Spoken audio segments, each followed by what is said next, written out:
লাক্কাতুরায় এক ভিন্ন আবহ। এনসিএল টি-20 উৎসব শুরুর অপেক্ষা।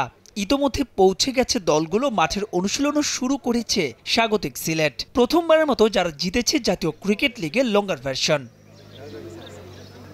টাইগার ক্রিকেটে সিলেট মানেই যেন পেস বিপ্লব। এবাদত খালেদ, তানজিম সাকিবরা নিয়মিত মাতাচ্ছেন জাতীয় দল। তবে নাহিদ রানা, হাসানদের সাফল্যে সাদা পোশাকে জায়গা পেতে চলছে তীব্র প্রতিযোগিতা। গেল 2 টেস্ট সাইকেল বাংলাদেশ শেষ করেছে তলানিতে।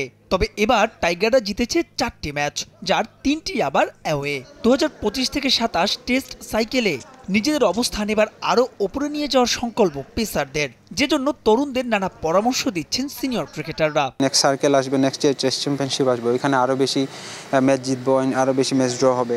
তো এটাই আর কি, ধরুন একটা শুরু হয়েছে আর কি। এখন অনেক প্লেয়ার নতুন, হয়তো অ্যাডজাস্ট হইতে পারছে না, বাট ফিউচারে অ্যাডজাস্ট হয়ে যাবে ইনশাল্লাহ। একটু সময় লাগে আর কি। আমি অনেক খুশি। আমি ইভেন নাহিদ রানাকে টেক্সটও দিছি। নাহিদ রানা অনেক ভালো বল করছিল ওই ম্যাচে। হেলদি কম্পিটিশন অবশ্যই দলের জন্য খুবই ভালো, আমি খুবই এনজয় করি। তবে আপাতত লক্ষ্যটা এনসিএল এর সংক্ষিপ্ত সংস্করণ, যা টুর্নামেন্টে ক্রিকেটাররা দেখছেন জাতীয় দলে ফেরার মঞ্চ।